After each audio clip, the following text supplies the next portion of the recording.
They weren't just football games. They were rivalries, friendships, memories, and for many, a way of life. FIFA or PES. If you've ever touched a controller, you've probably chosen a side, not just a preference, a loyalty, a belief. The rivalry between FIFA and PES isn't just about gameplay or graphics. It's about identity, about how we define real football. FIFA was flashier. Licensed teams, official kits, commentary that actually sounded like the real thing. EA Sports had the presentation on point. But PES had soul. In the early 2000s, PES wasn't just competing. It was dominating, especially in Europe. While FIFA looked good, PES felt good. Passing, movement, player physics, it was challenging, but when you scored, it meant something. People played PES even with fake team names like Man Red or North London, because the gameplay was just that good. Ask any old-school fan about PES 5 or PES 6 and you'll hear stories. The magic of Adriano's unstoppable shot, the silky play of Totti or Riquelme, that unforgettable Master League grind. Meanwhile, FIFA was evolving in a different direction. More licenses, bigger soundtracks, and eventually, online play. But it was FIFA Ultimate Team that truly changed the game. FIFA wasn't just a mode, it became a lifestyle. Opening packs, building squads, trading players, chasing that elusive icon card. People got hooked. FIFA became more than a football sim. It became a football economy. PES, on the other hand, didn't keep up. The menus felt outdated. Online play wasn't smooth. Updates were slow. While the core gameplay was solid, the package felt behind. Still, there were loyalists, people who swore by PES's realism. FIFA's too arcade, they'd say. PES actually makes you think. And to be fair, they had a point. FIFA wasn't perfect. Glitches, bugs, and the dreaded scripted gameplay. The sense that sometimes the game decided who would win, not you. But it was everywhere. Streamers, YouTubers, Twitch tournaments, memes, pack openings. FIFA became a cultural machine. PES couldn't match that momentum. Then came 2020. PES rebranded as eFootball. Free-to-play, cross-platform, live service, and it launched. Broken, missing animations, awkward gameplay, empty modes. It felt rushed. Fans were crushed. Meanwhile, FIFA just kept rolling. More licenses, next-gen graphics, bigger Ultimate Team features. The game wasn't perfect, but it was playable, profitable, and everywhere. Today, many say the war is over. But is it? Because deep down, even if you play FIFA now, there's a part of you that remembers PES. The way it made you feel.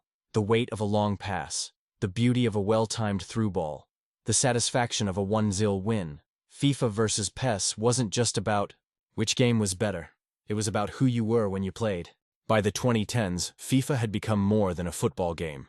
It was a brand, a ritual, and most of all, an addiction. Why? 2 words. Ultimate Team. FUT changed everything. Suddenly, it wasn't about friendly matches or career modes. It was about packs, coins, chemistry links, and weekend league. It became an obsession. You weren't just playing football. You were building your fantasy squad, your Dream 11. Meanwhile, PES stayed true to its roots. Slower gameplay, more tactical, no gimmicks, just football. But that was both its strength and its weakness. FIFA exploded. YouTube was filled with pack openings, rage clips, crazy goals, and pro gameplay. Streamers built careers on FUT content. EA created a whole ecosystem, part game, part casino. PES couldn't compete in that space. It had better ball physics, yes, more realistic animations sometimes, but the presentation felt outdated. Menus were clunky. Online play was unreliable. It just didn't feel modern. Still, PES had its loyal fans. People who said, FIFA is flashy, but PES is real. And to be fair, they weren't wrong. PES rewarded patient play, smart movement, precise passing. But the gap kept growing.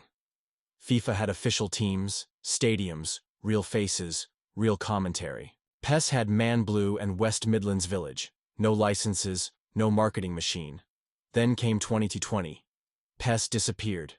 It rebranded into eFootball, a free-to-play experiment. Cross-platform, live service, modernized. On paper, it made sense. In practice, it was a disaster. The launch version of eFootball was broken.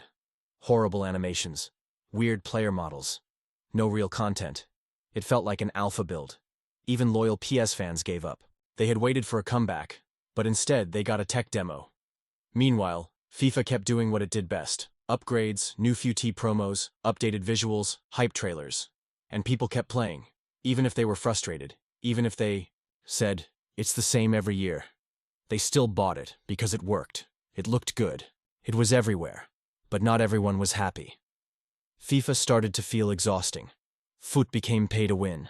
The grind was endless. The fun got buried under microtransactions, and for the first time, players began to miss what PES used to be. A simple, honest football game, because in trying to be everything, FIFA forgot something, the game itself. So here we were, one game bloated with content, the other stripped down to its bones, and the players stuck in the middle. The golden era of FIFA versus PES was fading, and now both seemed lost in different ways. FIFA is no longer FIFA. In 2023, EA and FIFA ended their decades-long partnership. The result? A new name. EA Sports FC. Same gameplay, same engine, same cards, just without the FIFA branding. But did it matter? Not really. Players still called it FIFA. Ultimate Team was still there. Career mode, pro clubs, the same weekly grind, all familiar. But something felt different. EA Sports FC marked the end of an era. For some, it was just a rebrand. For others, it was a reminder. The football gaming world is changing. Meanwhile, eFootball was still struggling. It had improved, slightly. Better graphics, smoother animations, more content than its disastrous launch. But it still felt behind. And worse, forgotten. It was hard to imagine that this was the successor to PES 6, the game many once called a masterpiece. The truth? eFootball never fully recovered. The switch to free-to-play might have worked if the launch had delivered, but it didn't. And in a market that moves fast, one bad impression can last forever. So now, we live in a strange moment. EA Sports FC dominates. Not because it's the best football game, but because it's the only fully loaded one. It has the licenses, the servers, the content machine. It's the mainstream choice. eFootball exists, but quietly. The rivalry that once defined football gaming has turned into a one-sided affair. And yet, something is shifting. Players are getting tired. Tired of microtransactions. Tired of recycled content. Tired of the grind. Some are looking elsewhere, trying out indie football sims, retro emulators, or even games like Football Manager for a deeper experience. There's nostalgia in the air. People miss the simplicity, the local tournaments with friends, the joy of discovering a hidden gem player, the unpredictable magic of old PES, or the first time you packed a rare FIFA player without spending a dime. Will anything ever bring back that feeling? It's possible. New studios are entering the space. Former PES devs, indie creators, teams working on simulation-first football games with no pay-to-win systems. And EA, for all its resources, knows it can't stay comfortable. Players are smarter.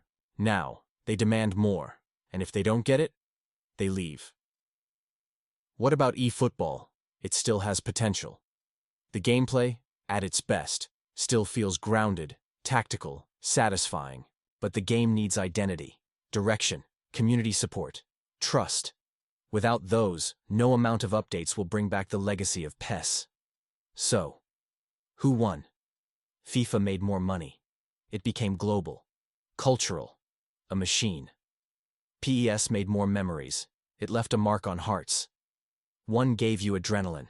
The other gave you football. And maybe, just maybe, the real loss is that we don't have both anymore.